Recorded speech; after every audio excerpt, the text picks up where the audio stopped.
There's more than one way to see the impact of Lyme awareness, and one is on a singular level, and it's my own.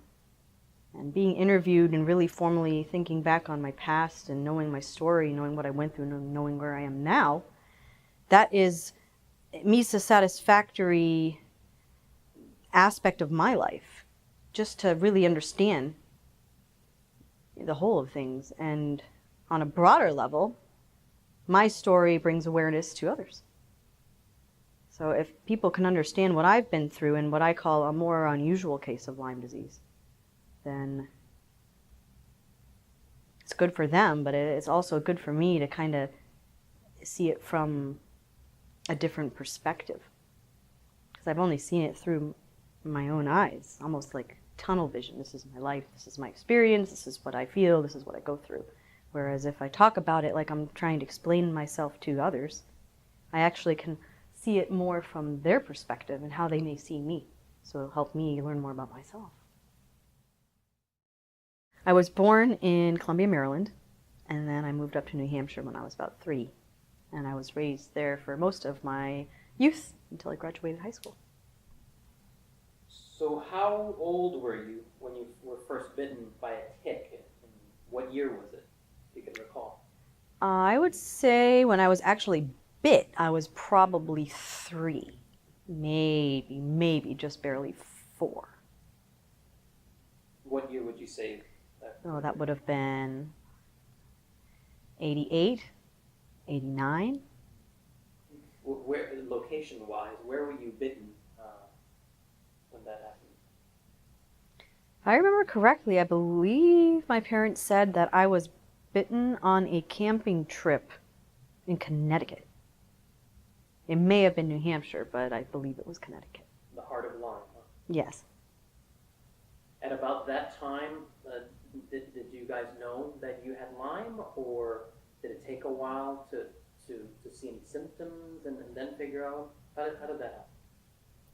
Nobody was aware I had Lyme when I first picked it up. For a year, people were not aware that I had Lyme.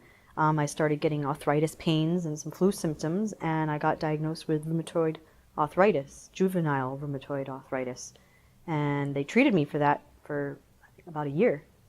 And I suppose, if I remember correctly, I did get tested, and they found later that it actually even showed on my early blood tests that I had Lyme disease, but it wasn't even discussed until a year later, and it was during like a routine follow-up visit with my doctor, and I remember my mom standing in the hall by the pharmacy with my doctor, and my doctor just looked at my mom and said, "So how is her treatment on Lyme going?"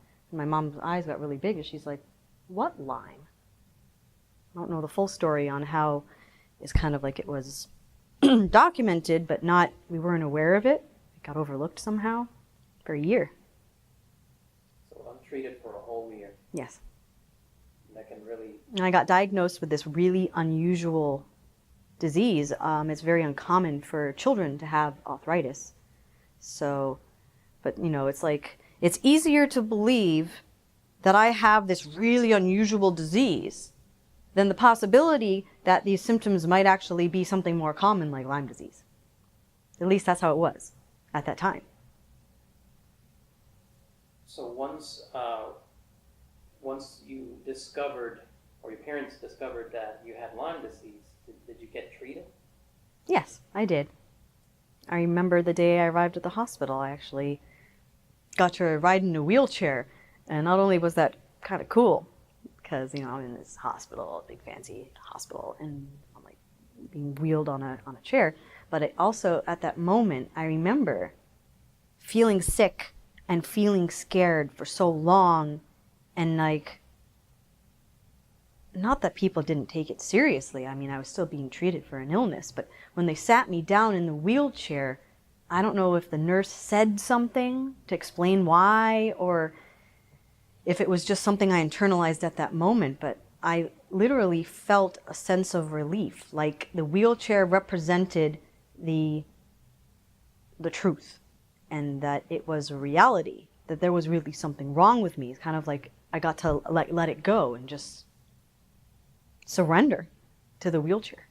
Whereas if I do remember, like, people, I don't know, my parents trying to have me keep up when we were, like, on hiking trips, things like that, like, to not stay too stuck on my arthritis or something. I don't know how clear those memories are, but I do remember the feeling of the wheelchair being a sense of relief and surrender. Like you're going to be taken care of now. Yes, yes, you got it. I knew at that moment I was being taken care of in a way that really suited how I really felt, which was sick. If you can remember, how long were you treated for? I think I was in the hospital for 4 days, and the entire treatment process was about 3 weeks. Maybe with like a follow-up appointment, and I think I remember my mom saying that even after I was fully treated and I had my checkup and, I was good to go, the doctor still gave one more dose of medicine to my parents and said something like, just in case. So about 3 weeks of antibiotics. Yes, 3 weeks of antibiotics. And when I was in the hospital, I had IV antibiotics, and I remember having the IV for at least a little while once I came home.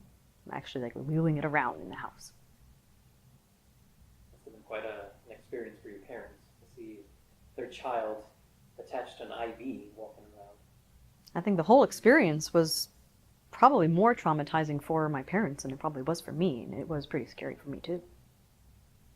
So after 3 weeks of treatment, did it work? Did it do its job? Did it get rid of the Lyme? Well, now that we understand how it all works, yes, it did help at the moment. I went into the hospital with severe pain in my joints and feeling very fatigued and common flu symptoms. And when I left and when I was treated, till the end, I remember the pain went away. I felt better, but it wasn't the end of it. It was sort of short-lived. What symptoms did remain? It was hard to remember exactly which symptoms were immediately still apparent at that age. I was 4 going on 5. I think I was going into kindergarten. But I remember feeling uptight, anxious, even scared, but really more realistically, I was tense. I remember I never felt right. I always felt kind of agitated and like I couldn't contain my energy. And I also remember feeling sick to my stomach, nauseous. And I even remember learning what the word anxious meant, because I used to complain frequently. I'm nauseous. And eventually, I guess I might have had a psychological evaluation, and they diagnosed me with anxiety. And remember, I was 5.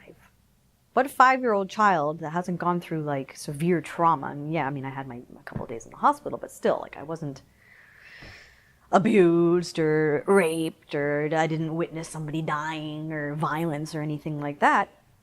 So I had a couple of days in the hospital, but I had severe anxiety. And so I learned the difference between nausea and anxiety. But really, when I look back on it, it was all kind of the same. It's just the more anxious I was, the more nauseous I would get. I would get car sick often. And I remember waking up in the middle of the night a lot. Also having trouble falling asleep.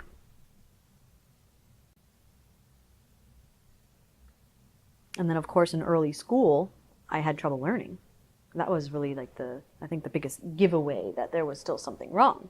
Not to say that learning disabilities don't exist. Of course they do, but it just didn't add up. In some ways I was very bright, but in other ways when it came to the more technical aspect of learning, I struggled. Did you have issues at school with that struggle? Sure, I definitely had issues at school. I remember, doing the special education piece of the class, having a teacher's aide actually work with me to help me learn how to read. But what I do distinctly remember is the day that I passed my exam. It was sort of an exam for children where I didn't have to do the reading class anymore. I did it very well. I was congratulated and honored, like, I did such a good job. So if I was able to eventually learn how to do it, it means that I always had the ability to do it. I just remember always feeling uncomfortable. Like I said, like I was tense and uptight and I couldn't sit still. It wasn't like my brain didn't work. It was that there was something funky going on inside of my body. And it was to the point where I was too distracted to sit still and pay attention, to really focus on something. I had to be very motivated, which is why that special education class helped me. Did you continue to have these struggles throughout, elementary school, middle school, and high school?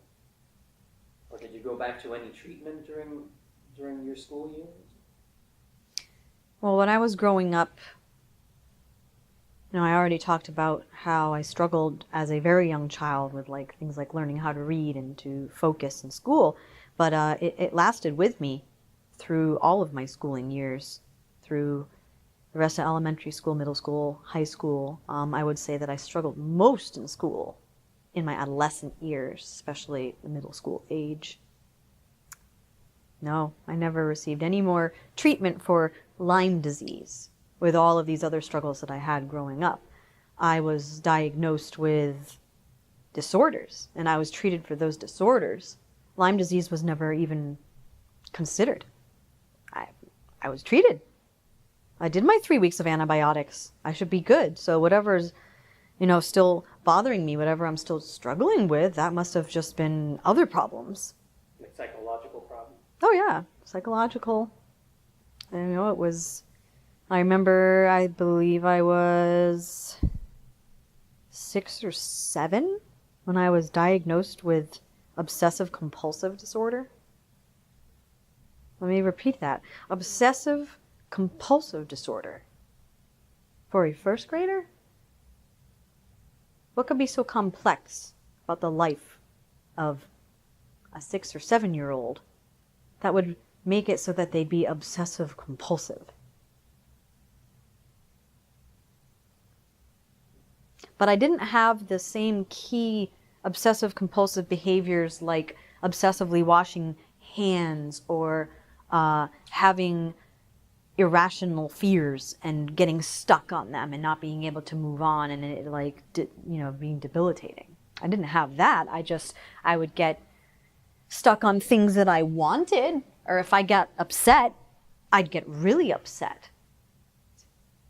Or some would say I overreacted.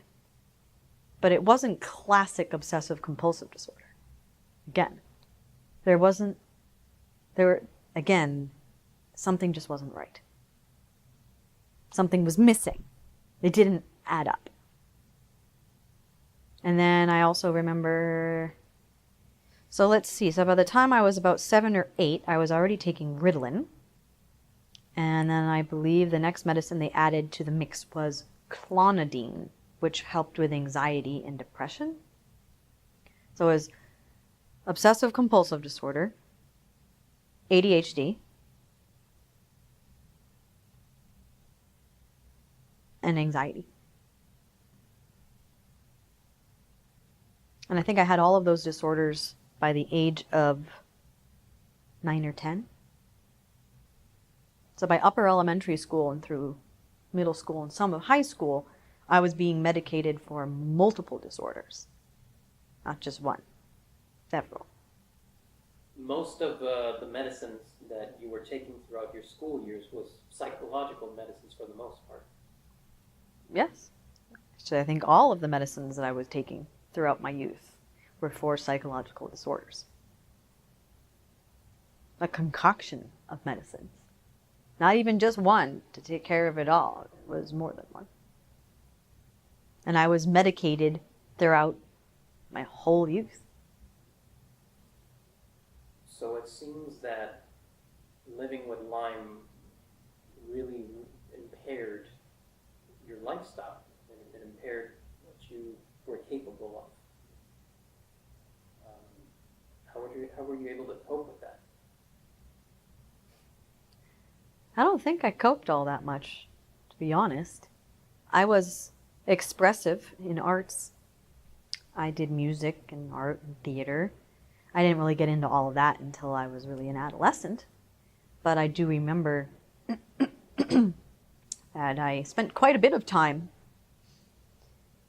playing on the piano, and then I started to learn how to sing, and I started even writing my own songs, and it was really the only outlet that I had for all of the energy that seemed to always be just pent up inside of me with nowhere to go. And I would go to school, and I would enjoy being in the class with other youth, but always struggled to pay attention, always struggled to study and to do my work. But when I would come home, if I would, go right to my music or doing a piece of art or enjoying nature, it was a way for me to shut off my mind, or in other words, really just not have to use it. And even though I always felt uncomfortable inside, when it didn't require that I focused on anything intently that required mental focus, brain activity, it was a lot easier. I was able to forget about the discomfort and just be. Whereas doing real intellectual thought, intellectual work, it really just required that I sit there. I wasn't allowed to move. I had to stay in one spot. I had to stare at a book for long periods of time, or I had to write. And it was just, I remember it being almost excruciatingly uncomfortable to just sit still. It felt like I had like a very subtle electrical current running through my body. Like my blood had something that responded to electricity, and it was just this constant field of energy flowing all in and around my body, especially in like my chest area and my head, which is why, it was like having severe anxiety, because my nerves could not chill. And when anything would set me off, anytime my nerves were stimulated, I would go from more of a neutral state to a really high stress state in seconds. I remember when I would have the severe anxiety and it would cause nausea and vomiting, I would go from being totally fine to something making me really nervous or frightening me, if it was like having to go to a doctor and have a shot, or just sometimes it was even just emotional stress. And I would just skyrocket to this swell up of adrenaline and nausea, and then I would vomit within 2 or 3 minutes. It would come on that fast. Not like a flu where, you get a little bit of a stomach ache and then you feel a little sicker, and then maybe you get a little bit of a headache, and then you start to get nausea, and then it's been, probably at least a half an hour to an hour, and then you finally throw up. No, this was like bada boom, bada bing. Took no time at all. I remember it happened when I got my ears pierced for my 10th birthday. My ears pierced. It's like getting a shot in each ear. I even remember oh, that wasn't that bad. And then after I did the other ear, I had just been so worked up about it, so tense, so anxious, shaking, just anticipating it, that when it actually happened, I remember the adrenaline went through my body, and within a couple of minutes, I had to get sick in the trash can right in the jewelry shop. I wasn't even really bothered by the actual piercing. It was quick. It was easy. But my body overreacted. It's kind of like my body did its own thing. Whereas, I was really okay, my body was not. And this was just something that I went through for years. Years and years and years. I've only very recently had relief from this condition of just not being able to have control over my nerves. And there being no middle ground between being neutral and being very high stress. Like when people have really traumatic experiences, like if you go out into the woods and you have an encounter with a bear, You might turn around and throw up after. That would really scare you. But simple things like getting my ears pierced or having to go to the doctors, get my blood taken. Even going to a counseling office, talking about myself. I just remember just feeling so anxious. And I had to get sick. It wasn't a reason to get sick. Again, it didn't add up. Something was wrong. Something was missing. Did those struggles have any effect on your relationship with your parents? Sure. I mean, I spent my whole childhood always feeling like there was something wrong with me, that my behavior was unacceptable. When I would be excited, I would be very excited. When I was angry, I would be very angry.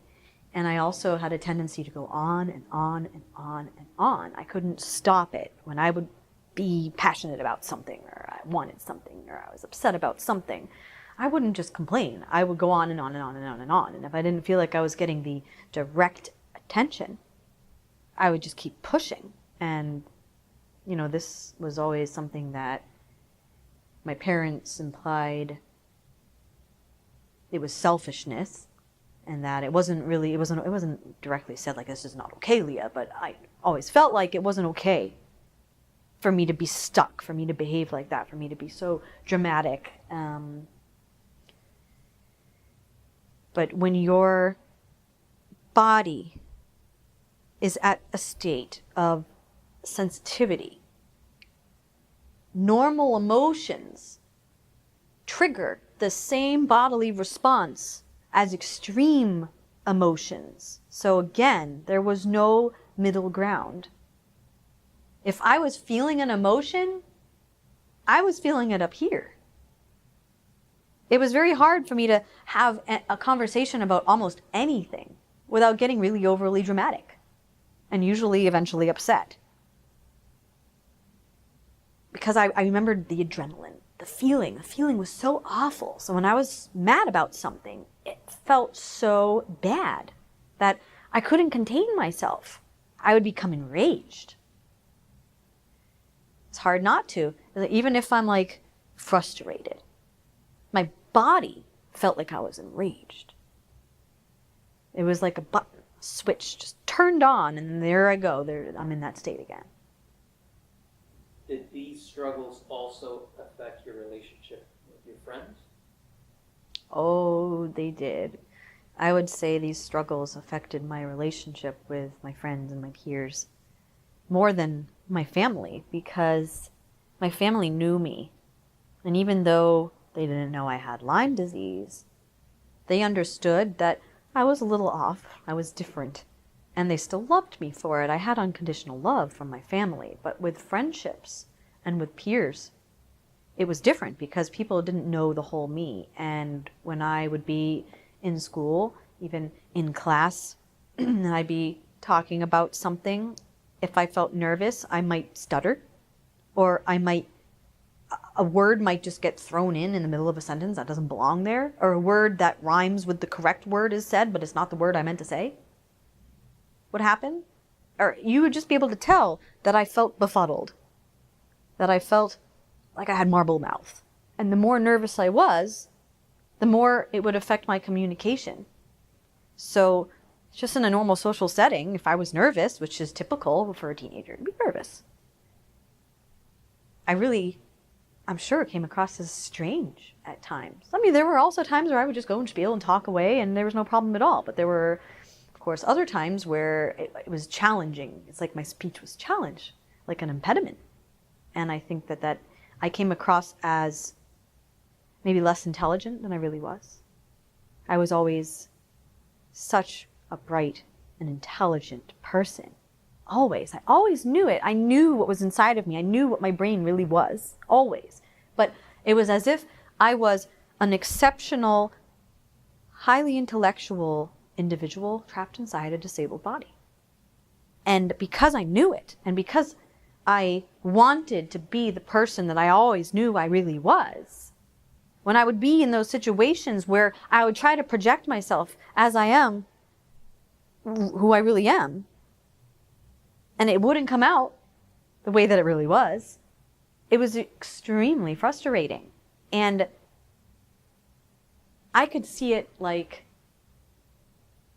my peers may have had their own opinion about who I was, how I behaved, what it meant, why I acted that weird way, or why I said those weird things, or why I would be overexpressive and I made really funny faces, or why I seemed like I was always like so stressed, or really I was always so nervous, I was always so insecure.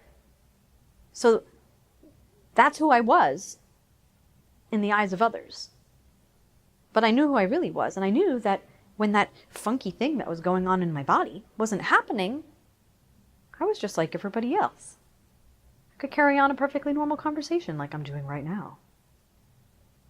But when I was in the situation where I needed to be at my best, I was usually at my worst. And it was always a false image of who I really was. So I didn't actually get to go through school as myself. It was like an imposter. It wasn't me. And I always had such a difficult time accepting it. I kept pushing for the real Leah. This is who I really am. This is who I'm going to be today. And I would try to project that person and try to kind of reconvince people over and over again, this is who I am. Whatever it is you saw the other day, that's not me. This is who I am. And sometimes I'd wake up and I'd be like, okay, I'm reborn today. And I remember switching schools several times. I'm like, oh, yay. Now I have an opportunity to be reborn again. Now people can see who I really am. Now I can really live to my fullest potential. And I won't be bogged down by these strange disorders that I deal with every day. It was debilitating, socially. I remember having crushes on guys, trying to talk to them. And the more I liked the guy and the less we actually interacted, the harder it was for me to spit anything out. I even remember one day I wanted to kind of set things straight because weird rumors had gone around that, I'm really in love with this guy and, we didn't even really know each other. So I remember pulling him aside. I had written out what it is that I wanted to say. I literally had to have a script in order to talk to him. Because I knew that if I didn't have a script and I tried to do it by memory or I tried to do it on the spot, like improv, not only would I not have much to say, anything that would come out was going to sound ridiculous. And I was going to look ridiculous. And, the way that I would communicate would be all messed up. And I'm sure I would have stuttered. I would have messed up my words. I would have had these awkward pauses. So I literally wrote it out. And the first thing I had to do was explain that I didn't want to forget what it is I wanted to say. So that I wouldn't seem ridiculous that I have this sheet of notes in order just to talk to the guy that I had a crush on. How old were you? 16? 15? By then, wouldn't you think I'd have a little more self-control? No, I wasn't just like a fumbling 11-year-old having my first crush. No, this was like I was almost an adult and I couldn't even carry a conversation with a guy that I didn't know very well. What would you say has been the hardest part of living with Lyme? My inability to communicate effectively. Even though I have already told the whole story on how difficult it was for me to just have a normal conversation with somebody in a situation where I might be nervous. You have to think how often we use speech, how much talking we do in a life. Think about a school situation. When you're in class, you're asked to share your thoughts. You raise your hand, you make a comment, you ask a question, you have to get up, you have to do presentations. In the social settings, you're talking with people. You're talking with people you don't know very well. You're talking with people that make you nervous. How can you live a normal life if you can't talk normally? If any time you are nervous in any way whatsoever, or you know what, let me take that back. Not even just nervous, excited. Even if I was going to get together with my friends who I was comfortable with. When I would first get together with them, I was excited to see them. So I always remembered in the beginning, I had this kind of impairment about my way of talking. Like I would kind of, I get kind of stuck, or I didn't know what I was going to say. It kind of took me a second to gather my thoughts. Or when it would come out, it's kind of like my mouth just kind of jiggled a little bit, and my eyes always felt kind of weird. Like my eyes would hurt. You wouldn't be able to see it necessarily, but I always felt like my eyes were like moving like this. Or like jiggling, like jello. The more nervous I was, the more just my face, my brain, my mouth, my nerves, everywhere, behind my neck, my shoulders, the whole chest area, which is where like your central nervous system is, always felt funny, fuzzy. You can't be normal. I did a good job putting on a show and acting, pretending that I felt normal, but I seldomly did. I had to be totally relaxed in order to function mostly normally. So you lived so many years with Lyme. When did you find out that you had it, that you still had it? Well, let's see. It was pretty soon after I got married, and we had moved to Maryland. I believe it was 2009 or 2010. It was 2010. So that was 4 years ago. So I would have been 24. And I believe it was in November. My first Lyme appointment was November. So I had just turned 25. 25! I picked up Lyme when I was 3. That's more than 20 years carrying the disease in my body. It's not just a rash and achy joints. That's what most people think Lyme disease is. Maybe when you first pick it up, the very first symptoms as it's going through your blood, if it's just your blood that's infected, that's how you might respond. But the longer it's in your body, the deeper it goes. And the more areas of your body it's going to infect. So that's the reason why the symptoms that I had as I was an older youth were different than the symptoms that I had when I was a young child. Treated for 3 weeks. Yeah, cleaned my blood system out. That's why I felt better. That's why my achy joints went away. You always look good. You look fine. You don't look sick. But it's all those other strange things that you carry that can be so easily misdiagnosed as other things. Those are the signs that there's something else still going on. And those are the harder things to detect. And for a long time, most doctors didn't even consider it. So how did you find out that you still had Lyme? My dad. My dad was the one that, in a way, saved me. His mother saved him, and he saved me. He was treated for Lyme, and he had been undergoing intense treatment for quite a while, I believe a couple of years, by the time he suggested that I get tested. Because not only, do my dad and I have very similar personalities, but the ways in which my dad struggled throughout most of his life are very similar to the ways in which I struggled. So once he started to get better and he was healthy enough to even be able to think, to maybe see if anybody else I know might be sick, and he recognized the similarities, he urged me to get tested again. So I had my first appointment. It was like this long consultation, and I was asked about, do you have this? Do you experience this? Well, what about this? What happens when this happens? And the more questions that were asked, the more I'm like, these are all common occurrences for me. If these are symptoms of Lyme, well, it already seems pretty apparent that I have a lot of the symptoms. And when I got tested, it came back positive for Lyme antibodies. Now, antibodies is not the infection itself, if I may say. And I mean, I'm not a doctor, so I may not be saying this to the most effective way, but the antibodies are expressing that Lyme was at least in my body at some point.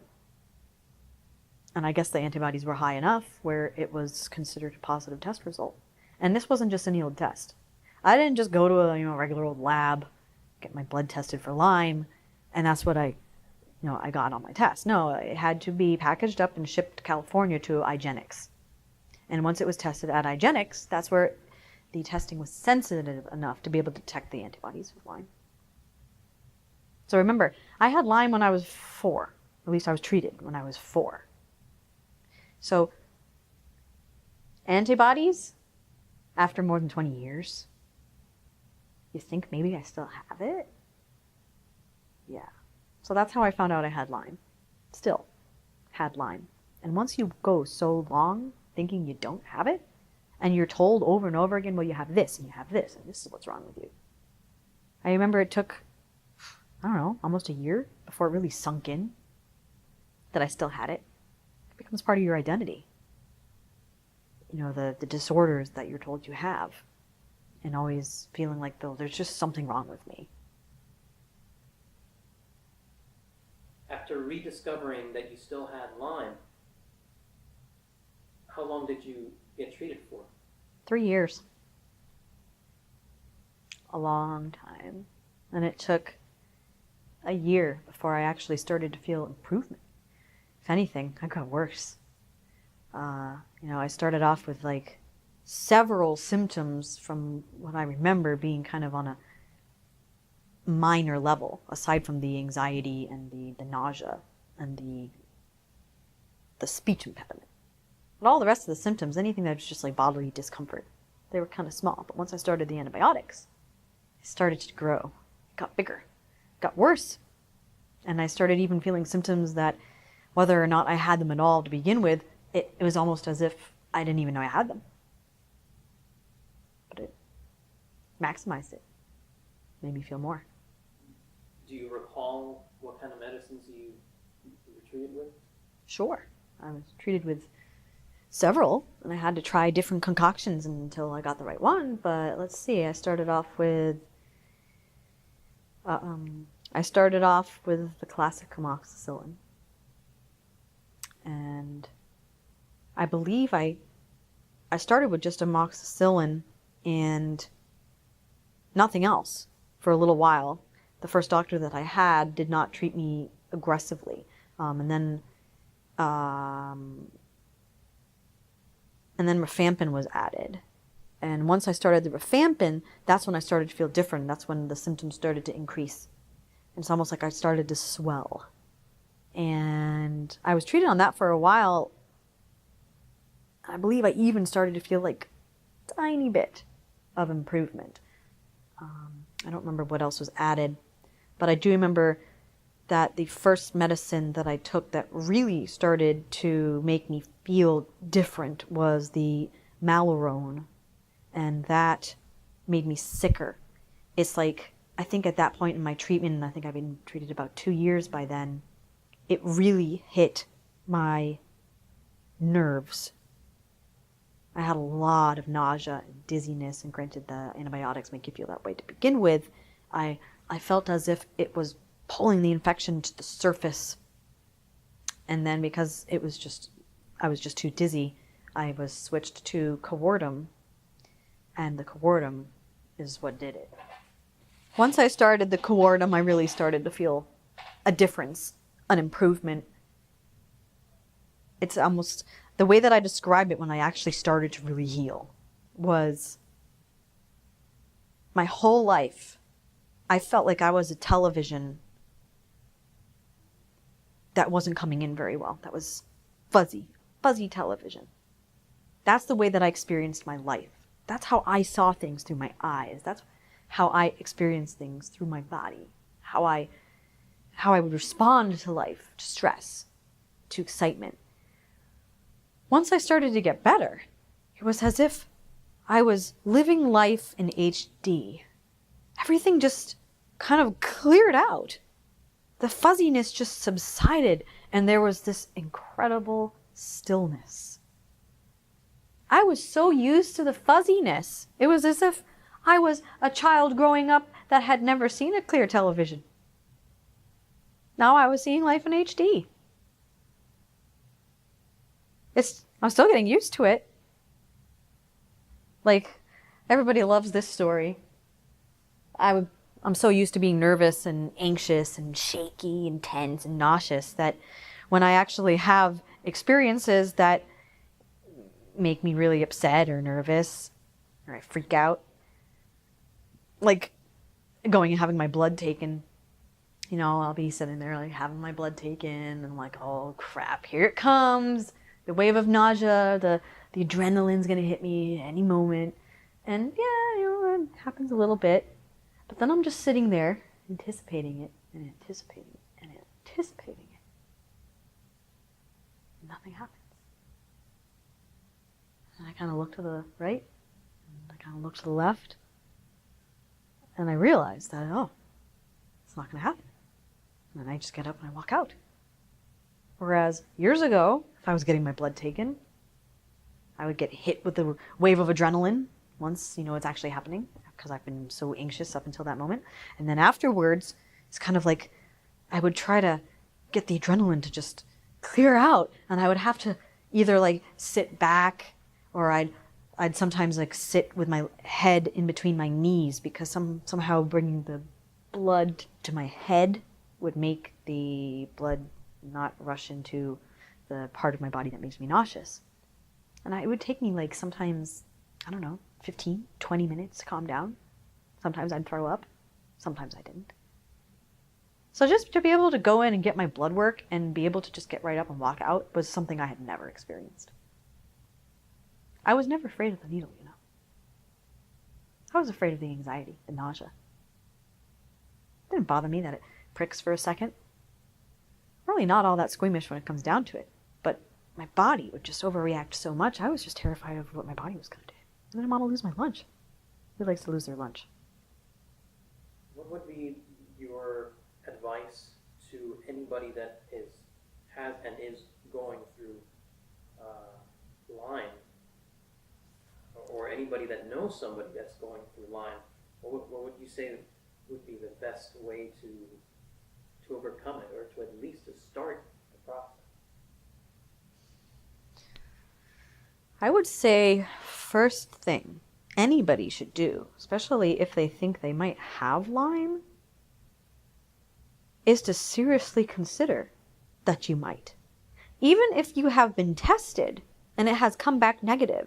If you hear about Lyme and you hear about the symptoms of Lyme and you have multiple symptoms, you need to take it seriously and get tested.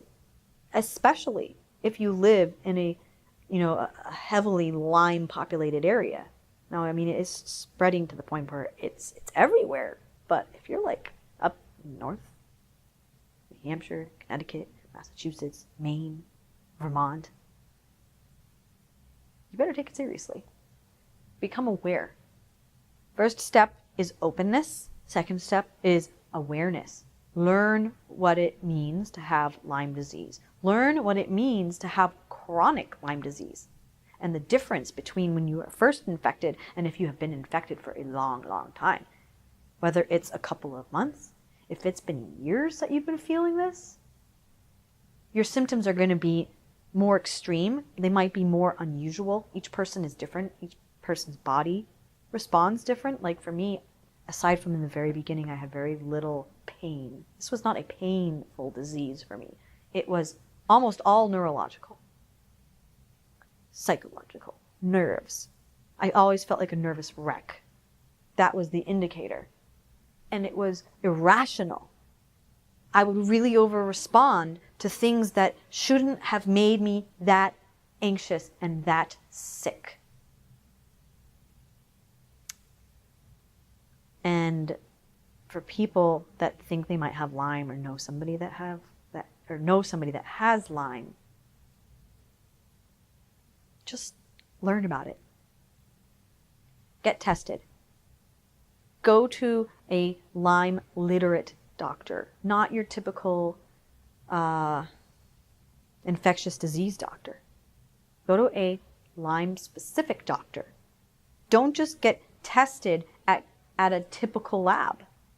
If you go in and you have a consultation with a Lyme specialist and you have several of the symptoms, you need to get tested at IGeneX, because IGeneX is a lab that actually tests thoroughly, whereas average labs don't.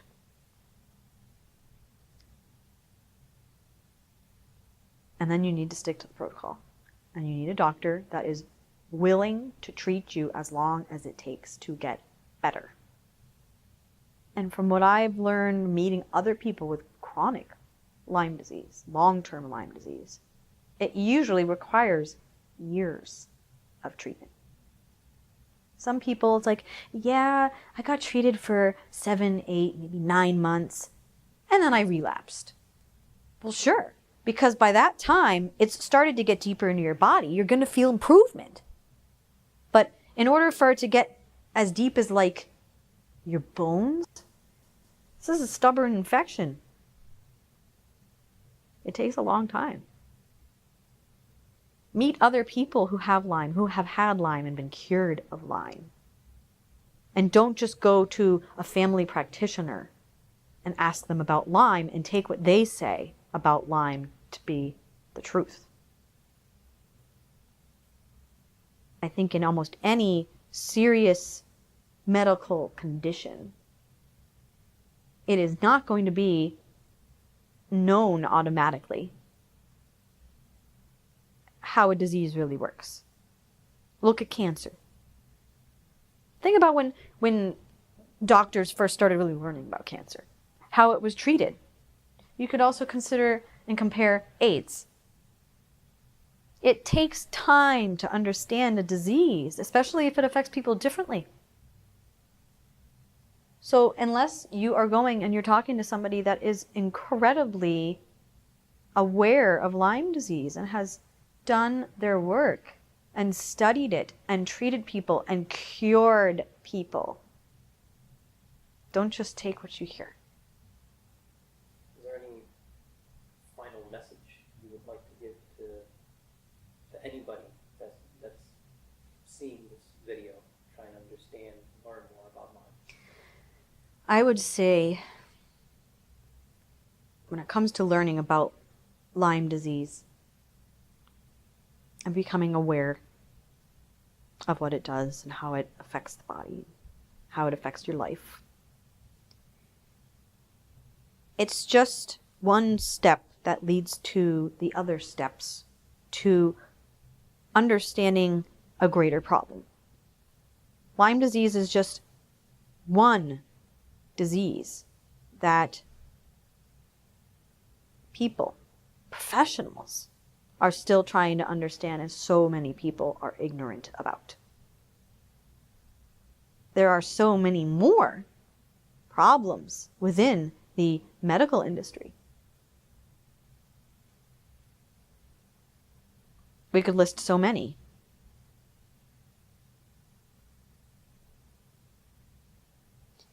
For me, having Lyme disease has just confirmed that